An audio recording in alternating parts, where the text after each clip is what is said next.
Hey Dave, Yes, Boater. why did the League of Legends champion Sivir lose the spelling bee?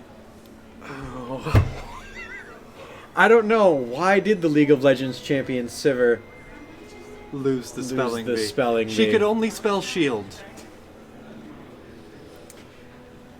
Hello everyone and welcome back to the Nerd Glasses podcast, where I tell jokes that are over Dave's head but our live studio audience. They're not over my head. appropriately I can't even boo with that. It's a League of Legends joke. We are starting off with some League of Legends and more Riot Games kind of topics today. Starting with Riot done Games. fucked up a lot Yeah. recently. Yeah, they messed up. They done wrong. So for those not following things going on, Riot was more or less hit with a huge lawsuit for discrimination at the workplace. This was last year. They Yes. were hit with it. Gender discrimination specifically, and being able to provably show that female coworkers were making less than their male counterparts, that the women were being denied promotional opportunities, opportunities for advancement, a whole bunch of just awful stuff. So last week, or maybe the week before, there was finally a resolution, a settlement, to the tune of $10 million, basically. It's oops, here's money. Well, oops, here's the money you should have Here's made the money you while should you have were made. here. Here's the money that you lost out on, but also here's monetary compensation for all these other more intangible things. So we say, oopsie, and dig into our kind of deep pockets. Because, right, I mean, I don't exactly know how big 10 million is for Riot. It's not a drop in the bucket, but I don't think that it's going to cripple them either. It's the holiday season. They have a lot of those prepaid cards already sold to people. They're going to be just fine. Word did not come down whether that was cash or just in skins for the game. I don't know. We'll get to that. Yeah, so, but it's kind of this weird thing where, okay, yes, they settled the lawsuit. They're paying out the settlement costs, but it's still like, I've just realized I'm sitting way in front of you, so I'm like, but it's still like half measures, because yes, they've hired, they hired culture consultants for Riot Games. Aha. Which is kind of like which can provably be a thing. Like, that is a viable thing for people to come in and say, here's where you're messing up. And I'm sorry, you think this is okay? Like, absolutely, that's a thing. But it also feels like one of those, well, we can say we've done something kind of moves. They are still employing some of the management personnel that were problems. Like, these people that passed women up for advancement, these people that have, partaken in discriminatory, or I'm not sure if harassment was part of the suit, like straight up harassment. It was said nowhere in the suit that any sort of practices outside of professional discourse were enacted upon, or if they were for the sake of getting that actual, like, the term glass ceiling, and then just that really stupid idea of just pay the people. How hard is that? You had to put more work into payroll to figure out a percent less than you did just to pay someone the same level you do somebody else. Yeah, well, again, part of it is equal pay, but part of it is that, well, like, Deborah and Frank both want this position. I think Frank's a hard worker. Deborah's a bit of a try-hard when they put in the same amount of effort. Exactly. Kind of thing. So, like, again, it's that kind of thing. And it's not just one manager that was or one department that was hit with this. It was almost the entire company itself. So it's not just, one bad egg and everyone's complaining about da-da-da-da. Nope, it was the endemic. entire company. It's a culture, from front to back. Culture thing. We're being just frankly stupid for no reason. And again, the monetary settlement covers absolutely the pay disparity, but it doesn't cover, like, the lack of opportunity in the past. and it doesn't guarantee that the same opportunities are going to be there going forward. Again, that's supposedly what the culture consultants are for, making sure that that's there, but it feels kind of hollow. So let's leave us back to the first episode where the president of Blizzard was sure sorry about something. We're not doing a Bendy's advocate on this. I don't want to, no. 2 out of 3 weeks be saying, no, people should be treated decently, making that argument. Any more to say on the lawsuit, other than just, like, people are people, stop treating people differently for dumb reasons? Sucks to be you, Riot Games, for getting caught being dicks about it. And our next story shows that you really don't understand your customer base. But, Boater, please. Okay, so, like, again, when I'm like, maybe they can pay out the lawsuit with this stuff. I mean, they could. All they need to do is sell what? So in the past, League of Legends has done promotional things where they get a bunch of characters with a themed, with a skin theme where, like, for instance, Pentakill was a band and they released music for that. KDA, where they released Pop Stars, was enormous. And this, actually, I'm going to ask fact check in the audience. This is for another, like, musical style project? Yep. Cool. The new band, True Damage. Okay, so a band in-game, True Damage. Thank you, Steph, for helping me with the fact check there. True Damage is a couple of skins in-game that Louis Vuitton did work on helping design the skins. Because of the theme of what the band would be, it made sense for that to be a crossover. And that's cool. That's cool. Things That's like neat. that are video games getting their just due and recognition by other facets of Culture. of culture Yeah. or things like that. To have Louis Vuitton put their name on something Louis Vuitton. Associated with video games is very cool and only a good thing for video games as a whole. Yes. And so, of course, these skins are in-game that you can get. The True Damage skins are in-game. But, of course, it wouldn't be a true crossover if you couldn't also get those skins outside of the game. But there being merch that you can get in the Louis Vuitton catalog. Of Wait, course, the thing... You mean like the Nordstrom Rack catalog, right? I mean that... Well, Dave, we're going to play a game. Because there are a lot of different things in the catalog. I perused it myself. Uh-huh. What do you think is the cheapest thing that you can get in that catalog? All right. I don't shop Louis very often. I'm not exposed to his costs and prices, but I did grow up in Westchester where a lot of that stuff was slung around. Uh-huh. So the cheapest thing you could probably get, because there's not like a pen, right? It is all clothing items. Okay, so it's all like full clothing items. And again, it's based after the skins that they've made they're not explicitly League of Legends, but if you see the character with that skin and then you see the merch, you're like, oh yeah, obviously that's connected. So one is like a blue, gold, and black. Another one is more like a orange and tan and something like that. I'm gonna say the cheapest item you can get on there is $250. Okay, and what do you think that would be? A belt. A belt. Okay. There is a belt. I did not write down its price. I think it was in the range of $2,000. It's a belt with like a pouch as a storage thing. So it's a fanny pack. No, the fanny pack or the bum bag is $1,890.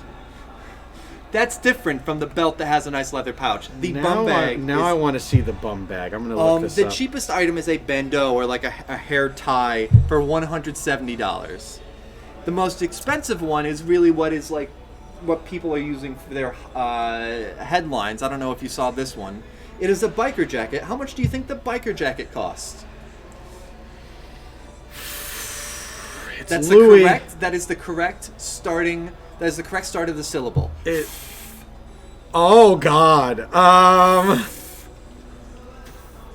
50,000. Oh no. The $5,650 for a biker jacket. Okay, good.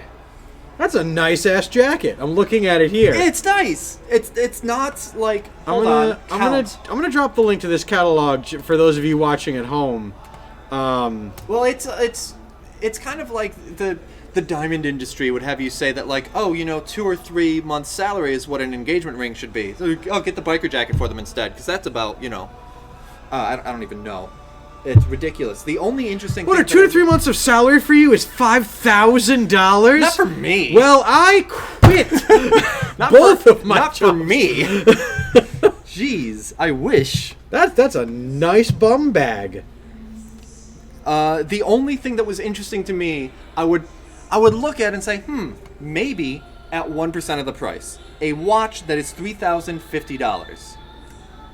For $30.50, I would say, I might get that watch.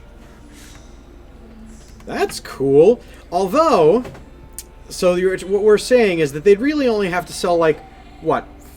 How many of those watches to equate? It was 10 million, not 10. I was going to say.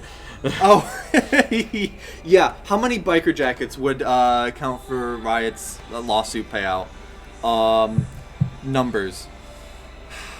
I don't have the thing in front of me. Oh, thank you for posting the link to the U.S. catalog, because that is still in stock. Meanwhile, in Europe, it already sold out. The European catalog is already completely sold out. So apparently, there are League players out there with the money, or Louis Vuitton shoppers who say, that's interesting and different. I'm going to drop this hour's pay on that. Otter, you're hurting my feelings when you say things like this hour's pay. You can customize the watch band. I'm sorry, I'm getting very stuck in Louis Vuitton. That's very cool. So, on a less ridiculous note, Dave, we're going to go from Riot to Blizzard here.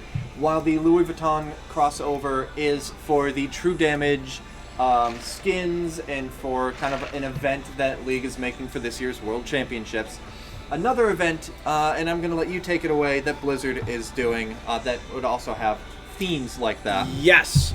One of my favorite events of the year, Winter Wonderland 2019, started today.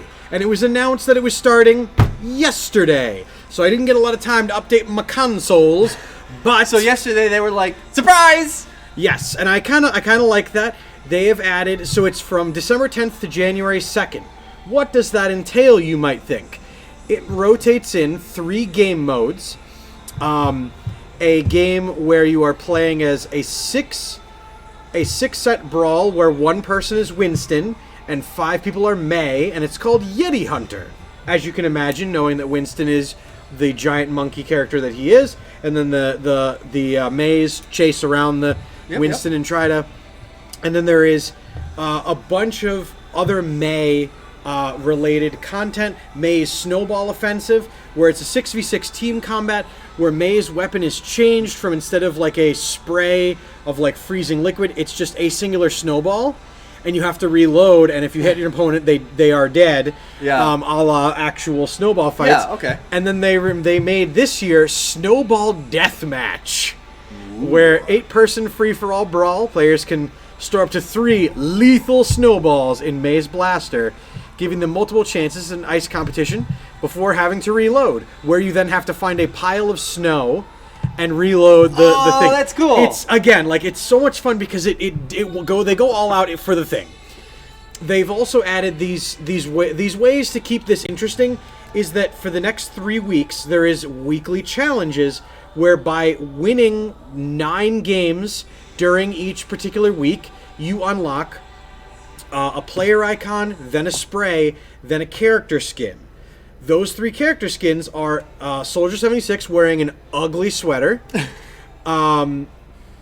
Moira wearing a Christmas colored themed getup with the red, green, and gold and all that. And then week 3 is a Mercy Snow Angel, where she's got a blue halo and the very nice white and blue, like, homaged armor. Okay.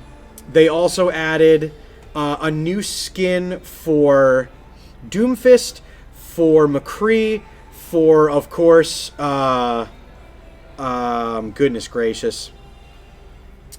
Lots of it's there's so much content, and I'm so excited for it. And So that's kind of cool, like, because one thing that people were saying when Overwatch 2 was announced, that they had felt like, oh, well, Overwatch feels like it's been falling behind a little bit on content because they're obviously putting the effort into Overwatch 2. So the fact that like there's this nice big content chunk just boom Yes. right there. So And it's shortly, really consistent. after the Overwatch 2 Yes. release, yeah. Like imagine if Overwatch 2 was announced and then they were like, oh, by the way, this thing that everybody looks forward to each year.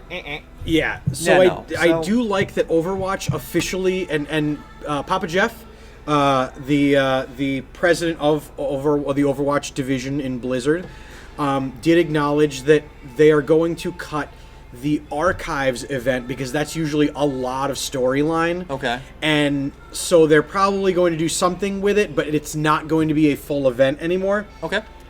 But and so much more, says CJ Playmaker. I'm really excited But for wait. this event. But wait, there's 3 easy payments of free to play. and so they announced that they're going to be cutting back on that, and events might take longer to. There might be a longer gap in between each event, which is totally fine. And at the same time, if they keep, But as long as the events themselves are still worth it, I think Yes. the player base is going to stay on. well, yeah, and I like the fact that every season they rotate, so you can't play Yeti Hunter in the fall.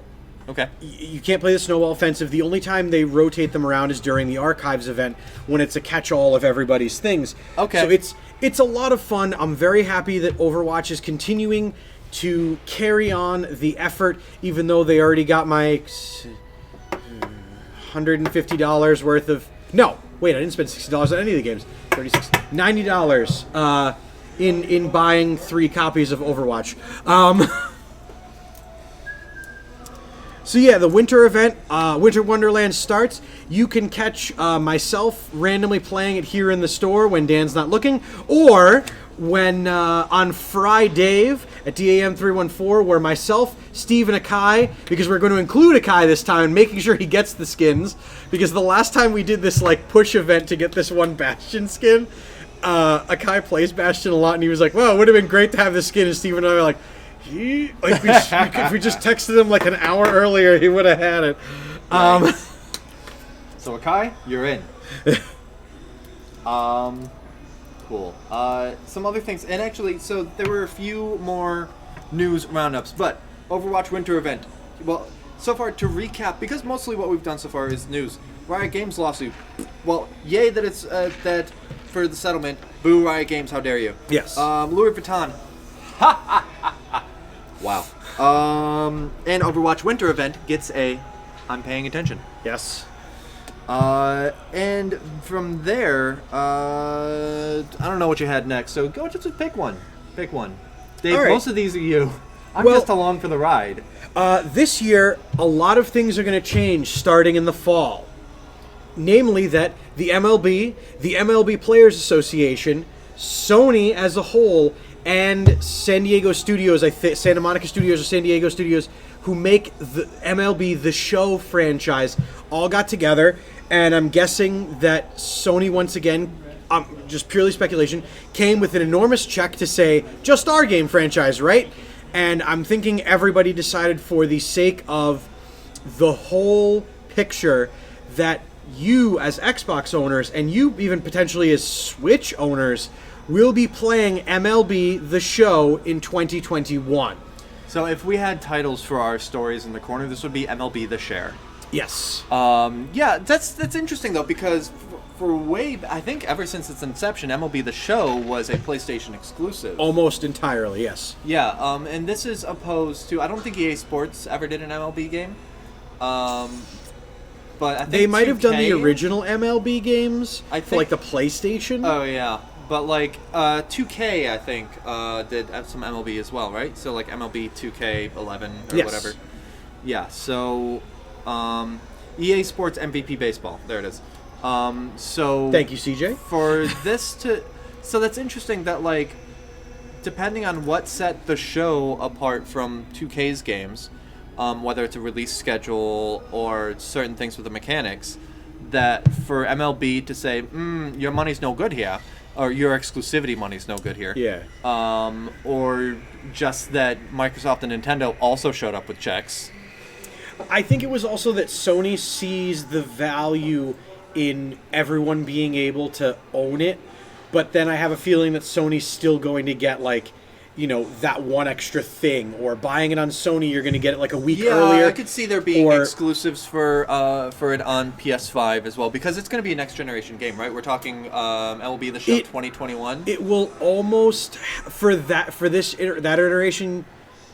It might be 2022, because I know that they release it based upon the year. So MLB The Show, it'll be MLB 21. Okay. MLB The Show 21, which would come out next year, which is when the PS5 and Xbox 17 would be out.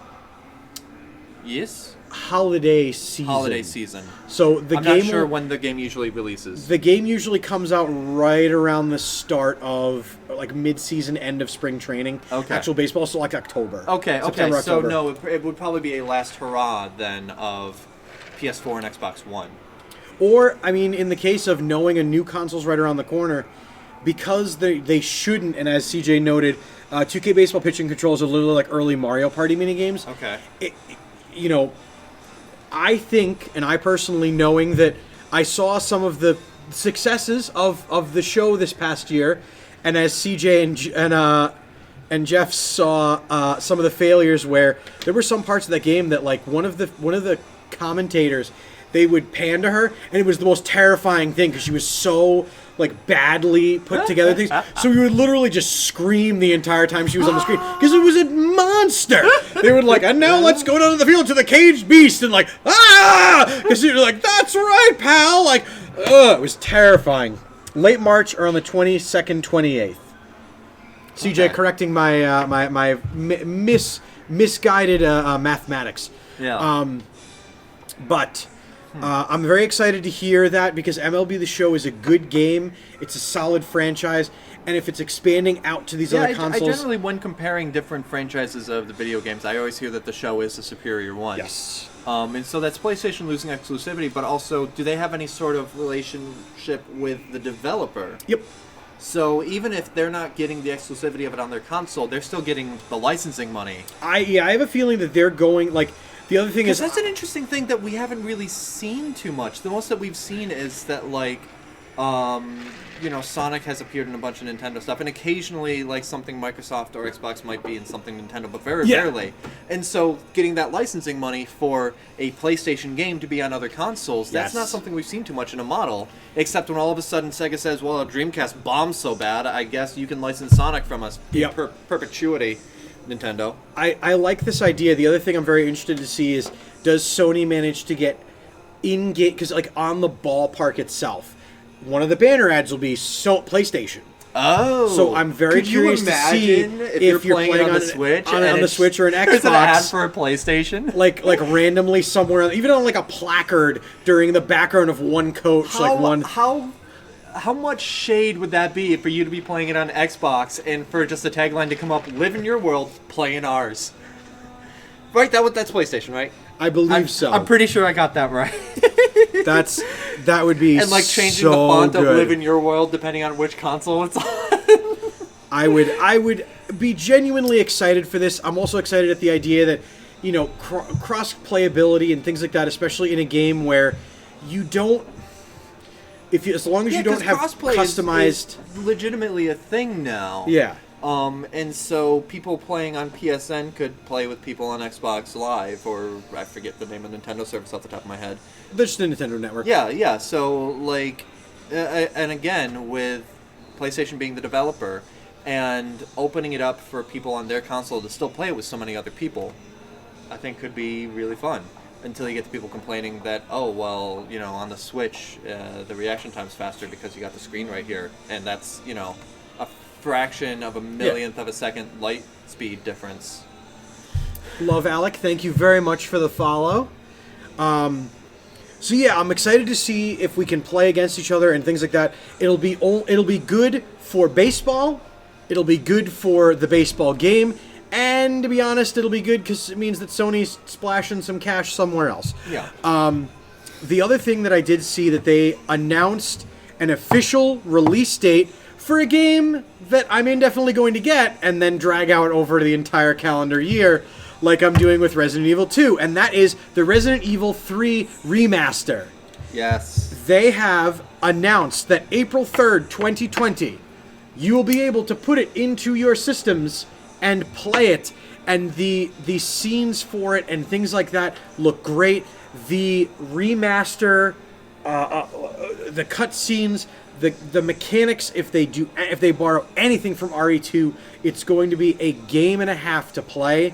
And I look so greatly forward to facing off against the Tyrant in this game, being that Mr. X, as we call him around these parts, gave me quite a bit of trouble in the last game. The Tyrant in this game is actively looking for you.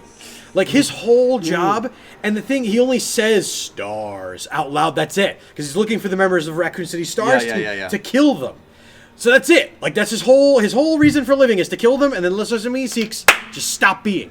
Like, and he's really good at that. What was your favorite Resident Evil? Was it 3? Honestly, my favorite one really was 2. Okay. And it was because I was that experience of the first time I ever watched it play from beginning to end. Question also goes to those in chat. What was your favorite? Your favorite Resident Evil game? Mine was RE2 on the N64 because I got to watch my best friend's older brother beat that game from beginning to end on one of the harder difficulties to see all the storytelling and the nuance without having to get lost in the gameplay of the moment. So I got to watch that movie play through. Speaking of movie, CJ said I have no idea what you're talking about. There's no movies associated with this franchise. They entirely retcon. No, but so 2 was indefinitely a lot of fun watching Leon Kennedy arrive in Raccoon City. Like, it's my first day! And then just zombies everywhere. and so 3, even though it wasn't necessarily your favorite, it's still up there. Oh, you enjoyed the remaster of 2 so much that it's just like, now I want to see what they did with the ones that weren't maybe my favorite, but that I still enjoyed. And who knows, maybe it just boosted up even higher. Because the difference is 1, 2, and 3 still had that particular storytelling element of, originally it was tank controls, so you had to you really had to battle through the game to get through all of it, to do all these things. And in that, you got more swept into the story and there was more palpable tension. Whereas, 4 and 5 were really action, 4, 5, and 6 were really action-oriented. And then 7 became that first-person, real horror game. Yeah. So it's recapturing those awesome... Demon Dragon in chat saying Code Veronica is my favorite. And CJ disqualifying himself by saying Mila Djokovic. Quiet, you. Code Veronica was a lot of fun, too, because, again, plot. Just plot that's integral to the gameplay, but that doesn't require... if you look away from the TV and you look back, you're not like, what? Yeah. Okay, so that's that. Really quick, we had a couple side boops, then we're going to come on back. You mentioned that for once you were really happy with Call of Duty. I am, and I did want to talk about this on the program. I know, Dan, I know the face he's making. I will say that for the first time in many, many years... Actually, no, I played World War II quite a bit, so I'll say a couple of years now at this point. Yeah. I am very interested in purchasing the most recent title, the Modern Warfare Remaster, because of a mode that they added where it's 2 players against 2 players. You either start with the same guns or you start with no guns and you have to run around the map and scavenge for them. I love the fact that it takes that whole team play mechanic and forces you to either do it or don't win. Yeah. That's it. Yeah. A lot of time that I'm in here and I'm watching the guys playing Call of Duty, whether it's Dan or Mike or Tom or whatever, there's yelling, but there's not really communicating. I was in last week and watching it was, I think Dan and Mike were playing, except one time that Tom had to sub in and start immediately complaining about his control scheme, because that's universal. That's universal for anyone, getting handed someone else's controller. I mean, we had that on the Halo we had that when we played Halo Reach last week on the weekend Wednesday. But watching them play, and there wasn't the trash talk. There was the going around here, spot them there, heading up the ramp, that kind of thing. That kind of short tactical thing that can be really, really fun. That's really exciting. That was really exciting for me to watch, let alone to be able to play. And you know what? While we're on the topics of the 2v2s in Call of Duty, Dan, I do believe Insane Games is doing an event based upon that whole game mechanic. Dan, could you elaborate more on that, being a more of a representative? Do I have to come on the set the first time? Oh man, we're having the head honcho onto The chief himself. Hold on. Let us interview with us on one side of the table. And now he's gonna wheel the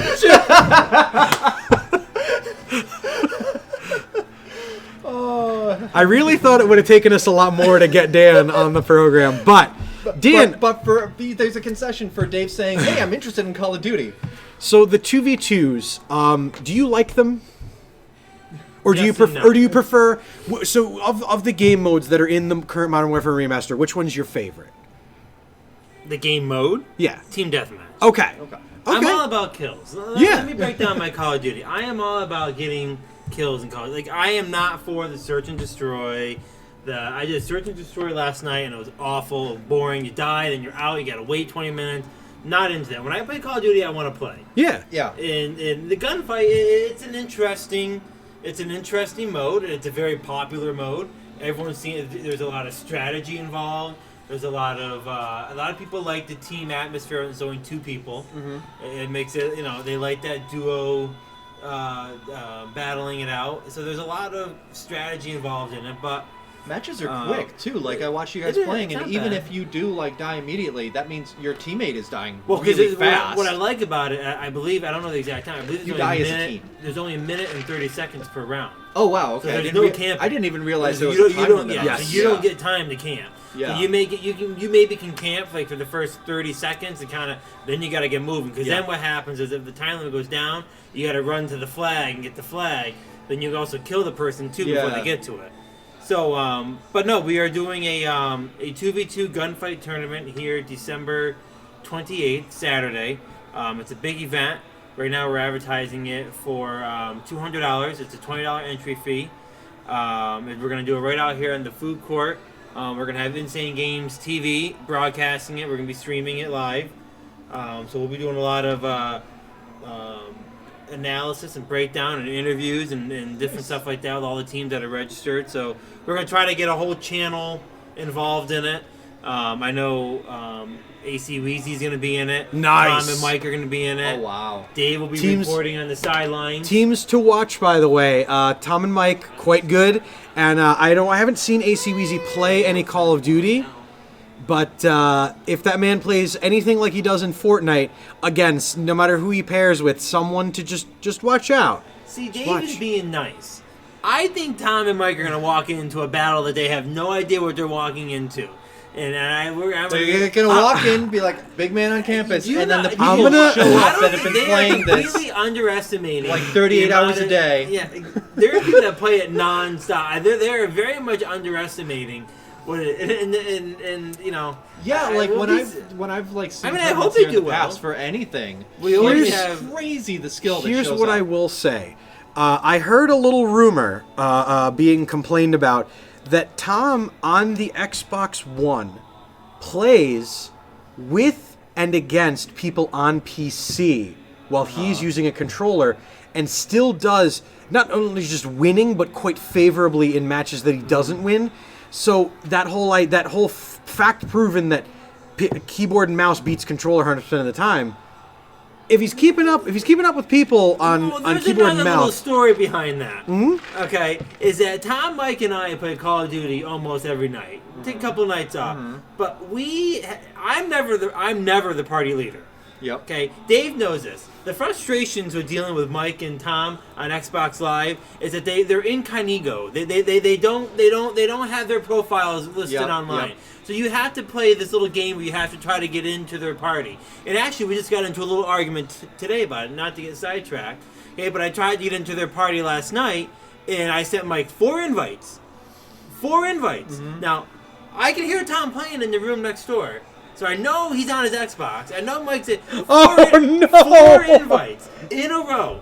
Okay, I've never turned my Xbox off quicker and went to bed when I sent 4 invites and could not get into the party. And it's just the 2 of them. They know they're on. They know I'm sending the invites. So I immediately got off and I was done.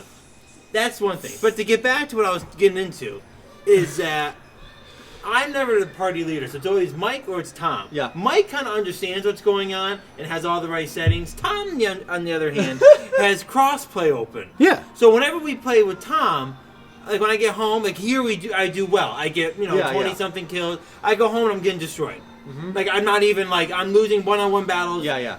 Well, maybe like a month a month and a half goes by. My kill death ratio is awful.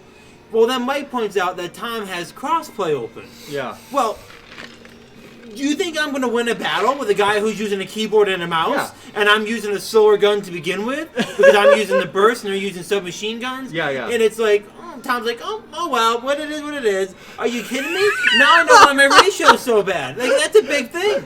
That's a big problem. Yeah. It's a very big problem. So now my ratio is back to 1. I'm getting above 1 now. I have like months of rebuilding to do now, Boater. It's a project. You gotta have a project. And people are talking about my ratio, and I realize that I have not had it in my hands from the beginning. It's been out of my control playing people with PC. And now I got to start rebuilding it. So the one thing that makes me laugh is you and I are on the spectrum of things in life. We're very nerdy. Yes. And so games like Dungeons and Dragons, games like what is the version that you of the D20 system you play? Right now I'm playing Pugmire. Pugmire, things like that.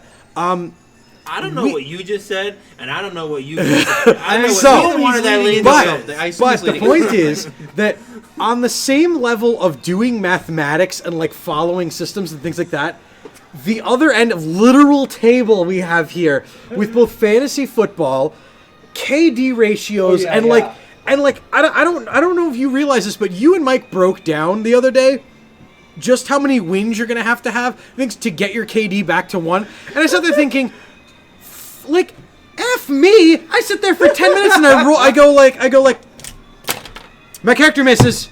Like, the fact that none of you played D&D or any of those games amazes me because you would take to it so easily. But the thing is that, like, those skills can be applied many different ways. It's what holds your interest. And for Dan, it's COD, it's fantasy. Call of Duty is deep down. First off, I was a big Halo guy back in the day. Yep. Halo 1 and 2. Halo 3 came out, I hated it. Halo 4 didn't even bother. Okay, I don't hated 3? The problem is Halo 1 and 2 are decent games. Halo 3, decent still. When you get into Halo 4, I don't want to spend 5 minutes trying to kill somebody. Okay, where it's like you kill them and they get their shield down, and their shield comes back, and you got to try to melee. I'm not interested in that. 100% that. Okay, I wholeheartedly agree. Okay, I'm not into. I don't want to try to spend 2 minutes trying to get a kill on team deathmatch. Not interested in that. So I eventually moved over to Call of Duty, and out of my whole group of people that play, I was probably one of the first ones to do Call of Duty. And then eventually everyone started to come over. So deep down, I have a lot of love for Call of Duty. But I've gone 2 years, Dave Boater. I've gone 2 years with just awful Call of Duties. World War II didn't have a burst gun, and Black Ops 4 was awful. So I've waited 2 years desperately for a good Call of Duty. The only thing I will say, waited. They added the burst gun in DLC, Dan, to World War II. You should have played that one. That burst gun was terrible, by the way, because I remember. It was awful. Well, first off, the burst gun in World War II, you had to you couldn't earn it. You just randomly got it in a drop box, and like, okay, I'm not going to play for 3 months and hope that I eventually maybe get a drop box. God, with a burst no. gun. Yeah, no. With that being said, I also had the gun that did it was a single shot and then did the ding and the bullet would fly out. The M1 Garand. There you go. Wow. See, Dave deep down. Favorite. World War II weapons were some of my favorite. Just because that was the era where we thought to ourselves, we as a species, how do we kill each other but easier and faster? But I did like the sound effect of that gun kept me playing that game, and I actually was pretty good. But now I'm back to the burst. I have 2 years to make up for not playing Call of Duty, and I got more to make up after Tom did that blunder with putting in crossplay. He's trying to downplay like, oh well, it is what it is. It's a huge blunder. When you're playing PC people, big problem. Yeah. Big but again, here at Insane Games, and just outside here on Saturday the 28th. December 28th. It will all be all Xbox One? Yes, Xbox all One. Xbox One. We're going to have the power of the X. Even footage. Nice. Bring your A game with the controllers because Can you it's going to bring be what nuts. equipment can the individuals bring to the tournament? I'm not sure I'm qualified to answer that question. Okay. You know what? We will talk to tournament organizers, Mike and Tom, and we will get some verdict on that for next week. Because if I say something that I'm not supposed to, I won't hear the end of it, and this always happens. My legal counsel has said I should stop commenting right now. That'll be the thing that people come to the tournament with too. Right, and then Be like, someone's gonna come saying they heard me at the tournament, and then I'll have to deal with the wrath of Tom, and it just isn't something that I want to deal with. Awesome. But yeah, so Cool. We're getting ready. We got X's ready to go. We're gonna have 4 Xbox X's, all brand new controllers. Nice. So how mad are you going to be when I get the Modern Warfare remaster on PS4? Well, then you'll be dead today. I'm not surprised. Dave's trying to hold on hope that we have. You gotta understand something with Dave. Dave is going through a depression here at the store because there's literally no PlayStation 4 representation anymore. It's Xbox One, Xbox One, Xbox One, Xbox One. There's no PlayStation 4s. X's, S, and a very nice S. Like there's some very nice Xboxes. Don't get me wrong, but. All right, let me get out of the way so the nerdiness can continue. Thank you for joining us. Thank and you, talking a bit Dan. About the game type and the tournament. People keep their PlayStation stuff. That's very true, Demon Dragon. Very true. Okay. So that was a very nice our first ever guest on Nerd Glasses. Yay, which well, is totally actually, unplanned. technically we have our first ever 2 guests because we've been shouting out to Steph Yes. in the seating area. Well, that's just that's an interactive audience for which we are grateful. and CJ in chat holding it down as usual. Just as a quick, some team names that CJ came up with for if CJ and I are playing. Team CJ and Dave, aka Try Not to Die. Let's see. Team Oh My Eyes, Blind Me Lord. Okay. So I'm gonna say this one real quick. No. A trailer came out yesterday, I believe, for a new Ryan Reynolds movie called Free Guy, and it is basically Ryan Reynolds plays an NPC who then gets annoyed at the continual bank heist at the bank he works at, like all the time, that they just kind of take for granted. He's like, all right, I'm just gonna kills this guy, puts on his glasses, turns out he's an NPC in a video game and he just killed a player, so now he's like ascended to try to save the NPCs of the world from the players. Trailer came out yesterday. It looks hilarious. There's not a whole lot I can say about it. Unfortunately, we don't have an easy way to show you, but please look it up. I am very much interested. It looks like another one of those films where Ryan Reynolds he was promoting it at New York Comic Con, handed a ton of water bottles to the panel. He crashed there. That's awesome. Ryan Reynolds is amazing. Yes. Okay, can I just say that, like, he did that thing where, this exercise bike commercial that everybody was making fun of, hired the person from that commercial to be in, like, a commercial for his gin, where she just has this shell-shocked look on her face. Ryan Reynolds. Hasn't done anything with it yet, but Ryan Reynolds bought the cell phone provider that I use. That's like one of those like reseller Mint Really? Mobile. He is now like the owner, or at least a majority owner of Mint Mobile, which runs on the T-Mobile network. It's Interesting. I hope they keep the same mascot, but I wouldn't mind if the mascot is now voiced by Ryan Reynolds. Did you also hear that Ryan Reynolds has a proclivity to sneaking up on Hugh Jackman? Yes. In that, the fact that he broke into the man's hotel room in the Deadpool costume, just waited there, potentially all day, for him to waited there? He did Wade Wilson there. But just waited on his bed there for Hugh Jackman to come. I really wish... Was he just like... I that's what I want to believe. I also want to believe it was like that scene from the Tarantino movie where he walked in and saw that there were toaster pastries, and he turned, and out of the bathroom comes Ryan Reynolds in the Deadpool costume, where he just goes, "Oh shit." Or he's under the blanket doing something inappropriate. Any particularly Deadpool thing. So I like that Ryan Reynolds is a celebrity that acknowledges he's a celebrity but has fun with it. Yeah. This movie looks like it's going to be fun because it looks like it's something that he a project where he can show off that he can act, but at the same time, he doesn't have to go the whole movie with a stone face. Yeah, yeah. I would love a Deadpool Wolverine movie. Oh my gosh. Because they've been like having this friendly rivalry for quite a while. That would be such a great movie, but it wouldn't. You can't have a Deadpool movie and keep the Wolverine that we know through the whole movie. You can have a scene. I think you could potentially have a Wolverine scene in a Deadpool movie. Let's both just for a second. And like you could maybe have a Deadpool scene in a Wolverine movie, but can you imagine like Logan if it had a Deadpool scene in it? It would 100% break the movie.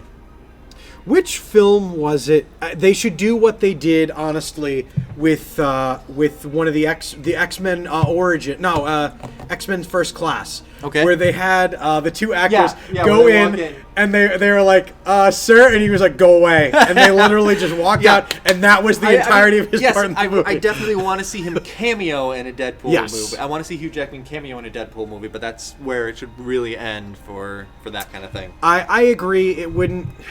Unless they're going to entirely lean on an action part where, like, he doesn't get involved till the end of the movie. Or if they lean into, like, even, like, say, like, 90s, 80s X-Men comics that, were maybe a little more quippier than the current cinema run that we've got. Yes.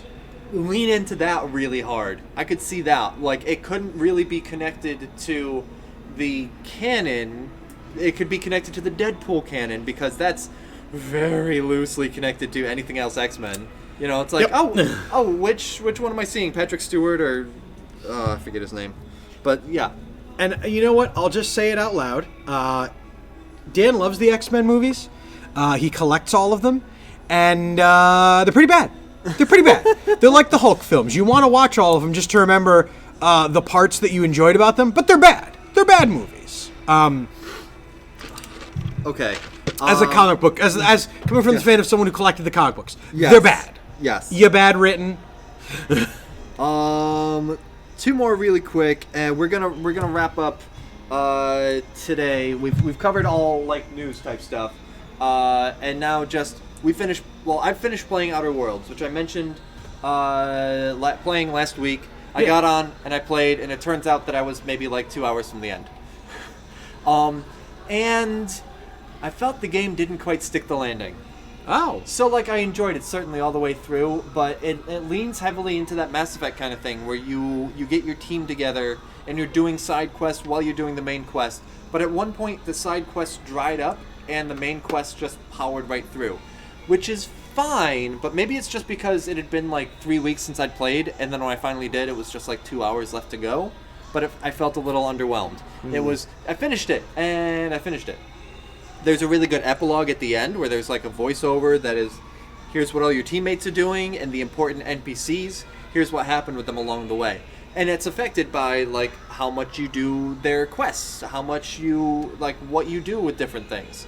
And so it's a satisfying ending story-wise, but like gameplay-wise, it was just, there was no sense in the gameplay of a climax having been hit. Yeah. There's not a boss battle, which, whatever, I don't particularly care about a boss battle. But just, I don't know, it just kind of stopped.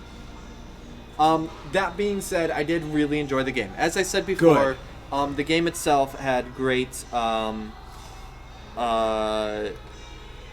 it had great art design. I did enjoy the story. I look forward to playing it again, where I basically say, forget these two NPCs. I only had you guys because of the achievements the first time around, and I don't need you on my ship. You are drunk the entire time and have offered me no reason to hire you. Maybe you redeem yourself later, maybe you don't, but I have no reason to hire you right now. You're sitting here drunk. Just give me the directions to the mountain I need to go to. Great, cool, thank you, enjoy your drink. And the other one who is like super,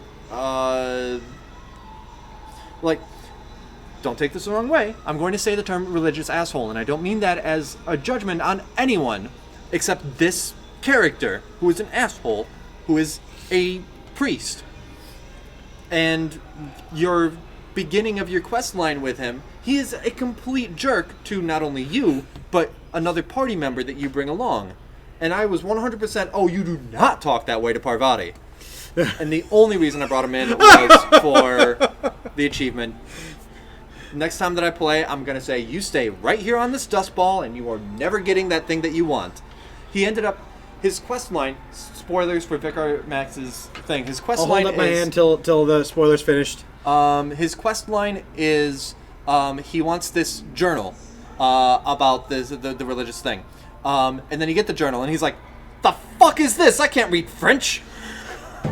And literally the second part is finding someone to translate it, and then like a spiritual journey after that, but literally, I can't read this! Oh, no! And it's like, yeah, that really makes me, whatever, here, enjoy your thing that you can't read. Bye. So, some really good writing, some good acting, even in these characters that I don't like. I felt it didn't quite stick the landing. It didn't fall. You know, if we're talking gymnastics here, it kind of went... and was fine. It didn't stick the landing, but they didn't fall on their ass. So that was my review of Outer Worlds. Great game. Didn't quite stick the landing. And Dave, we pushed this back for 3 weeks now. Is this going to be a running thing, or do you want to talk a bit about? You know, we can push it again. We don't have to. Okay, with apologies to Death Stranding, everybody. We can keep pushing it because you know what? I waited so damn long for it. And I will just say, it was worth it. And so we'll wait till another week. And our review of it won't be worth it, but you're still going to wait. Oh, okay. You're all fired except you. You stay. Yeah, the whole thing of, once I got the achievements, I could have gone up to these characters and been like, all right, off my ship. Bye. You get out.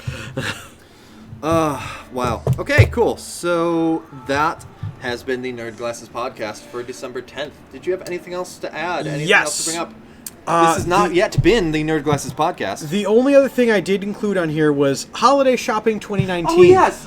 I skipped over that entirely. This is important. As two folks that work in retail, have worked in retail for quite some time, and worked in different facets of retail. Yep.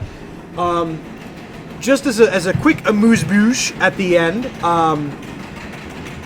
I heavily suggest, especially nowadays, by the way, as someone who used to work for Target, people bought stuff on Black Friday. People kicked the tires on it, or they realized that when you type in TV and then the first thing that comes up is a TV antenna extender, and you bought that because it's $2 and you don't actually need it, they return it to the store, where the store then says, well, we don't have space for this, so let's throw it in the back near the electronics for like 3 cents. Yeah, that's how I got my copy of Dynasty Warriors 9. Well, like a lot of the stuff that you get that you got on Black Friday wasn't as discounted as you think. Wow, this TV is only $250. Well, you're getting the really cheap one that was $290 to begin with. Yep. When they should be closer to $400 for that size or something. So you bring it back, and this thing that you got for $250, the stores can't give them away. You know, if they happen to be running low on stock in May or something, they'll pull one out and slap a discount sticker of $170 on it. Yep. But these are things that, again, you return them, and they've already got a ton that maybe didn't sell on Black Friday. Yeah, and all of a sudden, there's a whole lot there, and if you know where to look, you can find those deals. They're not going to be on display, but you can check the websites, see what's there, and check what's in store near you. I mean, yes, you can get stuff online because the warehouses are probably over full too. Oh, yes. Oh, yeah. So I heavily suggest if you're ever in Target, end caps in any section, the front and the back of the aisles, check those, because in those sections is where they stash things that don't have a home anymore, things that have been discounted and then discounted again. See, having started in grocery, I think the opposite. End caps are where they're trying to sell things that they make a lot of money on. I would think that would be things where, like, hey, sucker, buy this thing instead of the cheaper thing that's buried in the middle of the aisle somewhere. What they do is the end caps that are not convenient for traversing, that's where they stick them in. Okay. So like where two shelving units meet, and then there's an exit here, they'll put stuff on these end caps because they know that people are quickly walking through to go somewhere else. So you're not going to see that entire like bed set for $3. Yeah. But it's now out there and not sitting in the back room anymore. Demon Dragon, who also has Target experience, says the back end caps are where your clearance items are. Yes. The ones that are front or even middle of the store are, again, the ones that are like, hey, buy this thing that's overpriced before you go into the aisle and see the Home Essentials brand ones. Yes.